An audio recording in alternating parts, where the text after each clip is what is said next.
Hi, welcome to lesson number 6, module 1 of the Apache Spark and Scala course. So in this particular lesson, we will be introducing Spark.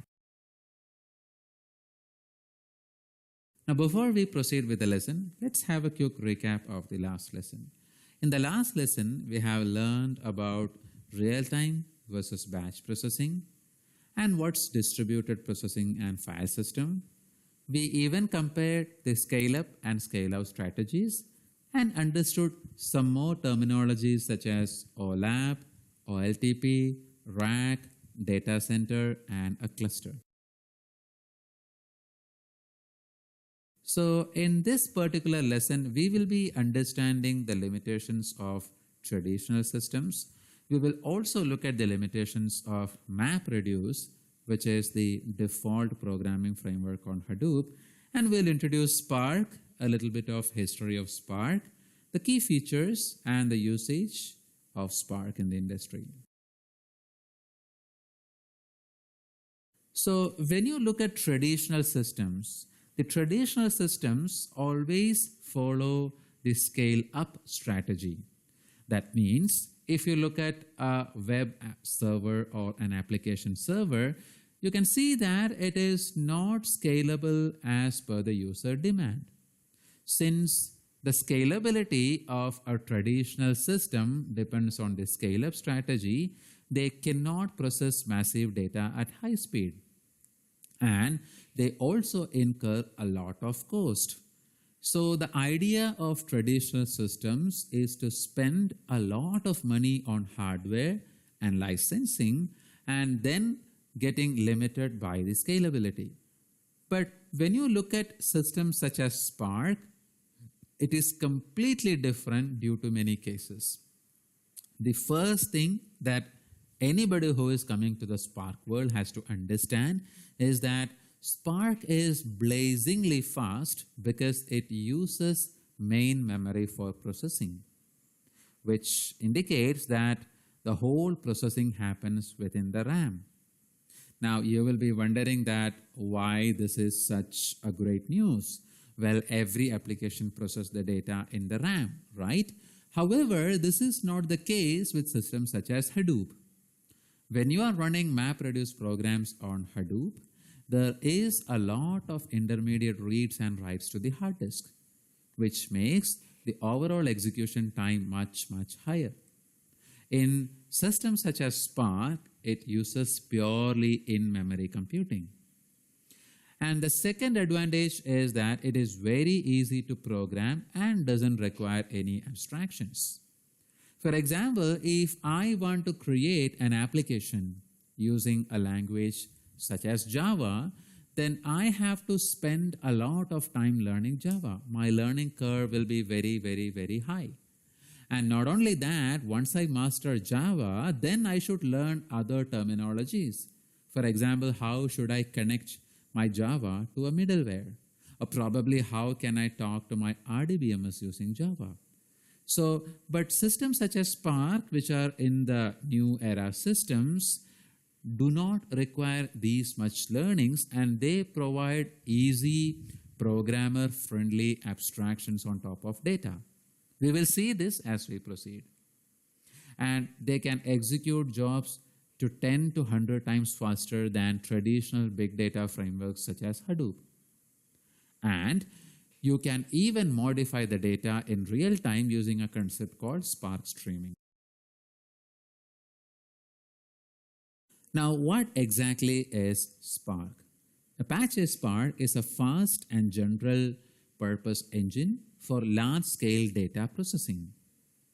Now, the advantage of Spark is that whatever programs you are running in Spark tend to be at least 100 times faster than MapReduce if it is ran on the main memory. On the other hand, if you try to run Spark purely on the hard disk, still it beat MapReduce by being at least 10 times faster. So the first advantage of using Spark is that it is much faster than traditional frameworks such as Hadoop. And Spark is also one of the top level open source projects at Apache. And you can interact with Spark either through Java, Scala, Python, or the R language. So what are some of the key features of Spark? The first is the simplicity in which you can work with Spark. If you're aware of any of these languages, such as Java, Scala, Python, or R, you can use the same language to easily program in Spark. The second is the scalability factor. Spark runs in a cluster and can be easily integrated with Hadoop as well. This means it is designed for massive scalability. And the third is the generality, which means even though Spark may seem like a single framework, it is not. Spark embraces multiple frameworks together. You can have SQL analysis using Spark. You can have streaming analysis. You can have machine learning libraries, all using a single framework.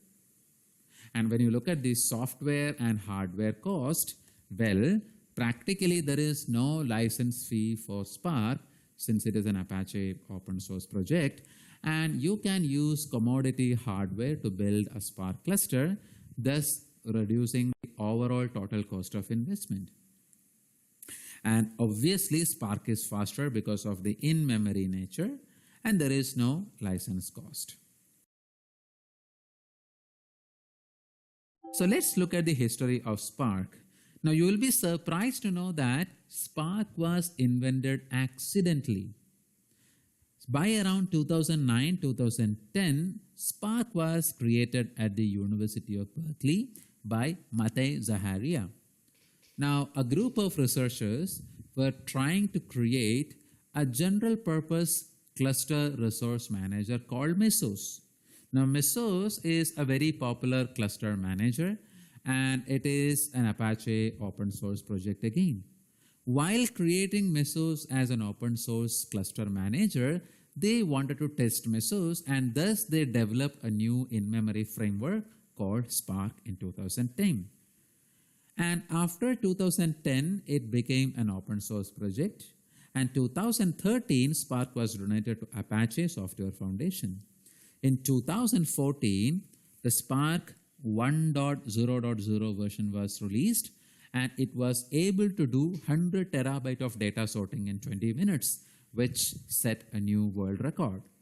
In 2015, Spark 1.3 version was released, and in the last year, which is 2016, we got Spark 1.6.1. As the time of speaking, recording this particular e-learning course, we have got the Spark 2.0 version, which has some major changes with the 1.6 version, but it is still in the beta stage. Now, if you look at some of the companies who are using Spark, you can very well be assured that most of the leading names in the industry are using Spark.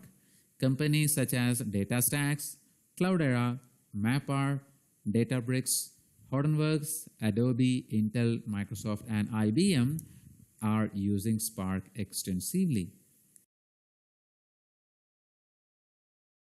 Now, the purpose of this Spark, which is being released by Databricks, is to empower anyone to innovate faster with big data. Now, the Databricks edition of Spark is fully compliant with different data sources such as Amazon's S3, NoSQLs such as Cassandra, file systems such as HDFS, and streaming frameworks such as Kafka and your traditional RDBMS. It is also compatible with different ETL and BI tools such as ClickView, Tableau, MicroStrategy, so on and so forth. Now, if you look at Spark at a company called Pinterest, you can see the architecture being displayed here. Pinterest has built a real-time data pipeline to ingest data into MemSQL using Spark streaming architecture.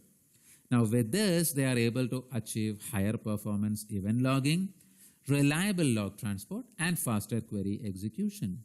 Now you see Pinterest get millions of hits in their application. Now all this data is being collected and streamed to a distributed message queue called Kafka. From Kafka, this is being read by Spark in real time using Spark streaming, and then the data is visualized in real time.